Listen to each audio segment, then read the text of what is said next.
મિત્રો, અત્યારે ગુજરાતના અનેક જિલ્લામાં રેડ એલર્ટ આપી દેવામાં આવ્યું છે. ખાસ વાત કરીએ તો અમદાવાદ, વડોદરા, આણંદ, બોટાદ અને છોટા ઉદેપુર સહિતના જિલ્લામાં ભારેથી અતિ ભારે વરસાદની આગાહી સાથે રેડ એલર્ટ જારી કરવામાં આવ્યું છે. અન્ય મહત્વના સમાચારની વાત કરીએ તો સુરત અને દક્ષિણ ગુજરાતની. સુરત, નવસારી અને દક્ષિણ ગુજરાતમાં ભારે વરસાદને કારણે નીચાણવાળા વિસ્તારોમાંથી લોકોનું સ્થળાંતર શરૂ કરવામાં આવ્યું છે.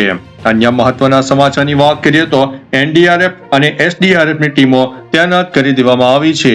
રાજ્યના અસરગ્રસ્ત અને પૂરની સંભાવના ધરાવતા વિસ્તારોમાં એનડીઆરએફ અને એસડીઆરએફની ટીમો સ્ટેન્ડ બાય મોડમાં રાખવામાં આવી છે. અન્ય મહત્વના સમાચારની વાત કરીએ તો રાધનપુરમાં પૂરની સ્થિતિ. ઉત્તર ગુજરાતના બનાસકાંઠા અને રાધનપુર પંથકમાં અનરાધાર વરસાદથી 15 થી વધુ ગામો સંપર્ક વિહોણા બન્યા છે. અન્ય મહત્વના સમાચારની વાત કરીએ તો ધરોઈ ડેવલપમેન્ટ પ્રોજેક્ટ. મહેસાણામાં રૂપિયા 1500 કરોડના ધરોઈ પ્રવાસન પ્રોજેક્ટનો ફેઝ 1 સફળતાપૂર્વક પૂર્ણ કરવામાં આવ્યો છે. અન્ય મહત્વના સમાચારની વાત કરીએ તો ચાંદીપુરા વાયરસનો કહેર. બહુચરાજીના દેલવાડા ગામમાં ચાંદીપુરા વાયરસથી બાળકીનું મોત નોંધાતા આરોગ્ય તંત્ર અત્યારે એલર્ટ બન્યું છે. અન્ય મહત્વના સમાચારની વાત કરીએ તો સિવિલ હોસ્પિટલોમાં કેસોમાં જોરદાર વધારો થયો છે. અમદાવાદમાં ઋતુજન્ય બીમારીઓના કેસ વધતા સિવિલ હોસ્પિટલની ઓપીડીમાં હજારો દર્દીઓ નોંધાઈ રહ્યા છે. અન્ય મહત્વના સમાચારની વાત કરીએ તો બાઇક ચાલકનું અકસ્માતમાં મોત. સુરતના કિમ ઓલપર રોડ પર બોલેરો કારની ટક્કરથી હિટ એન્ડ રનનો ગંભીર બનાવ બન્યો છે. આગળ વધીશું ને વાત કરીશું સંસદના ચોમાસુ સત્રની. સંસદમાં વિવિધ જનહિતના મુદ્દાઓ અને વિપક્ષના હોબાળા વચ્ચે ગૃહની કાર્યવાહી ચાલી રહી છે. અન્ય મહત્વના સમાચારની વાત કરીએ તો નવી કેન્દ્રીય વિદ્યાલયો. કેન્દ્રીય કેબિનેટે દેશમાં 57 નવી કેન્દ્રીય વિદ્યાલયો શરૂ કરવા માટે રૂપિયા 5862 કરોડના બજેટને મંજૂરી આપી છે. અન્ય મહત્વના સમાચારની વાત કરીએ તો ડીએમાં વધારો.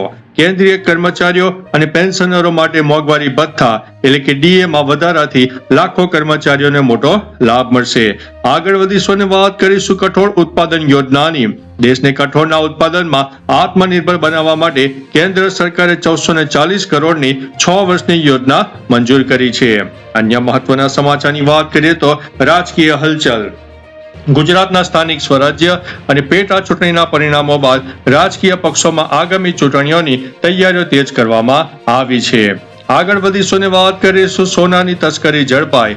અમદાવાદ એરપોર્ટ પર દુબઈથી આવેલી મહિલા મુસાફર પાસેથી 35 લાખથી વધુનું બિનહિસાબી સોનું જપ્ત કરવામાં આવ્યું છે. અન્ય મહત્વના સમાચારની વાત કરીએ તો ડિજિટલ અરેસ્ટ ફ્રોડ.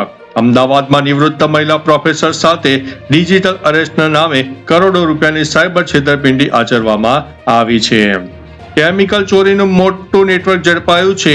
સુરત જિલ્લામાં ટેન્કરોમાંથી કેમિકલ ચોરી કરતા નેટવર્કનો એલસીબી પોલીસે પર્દાફાશ કર્યો છે. બેંક સાથે મિત્રો છેતરપિંડીની ઘટના બની છે.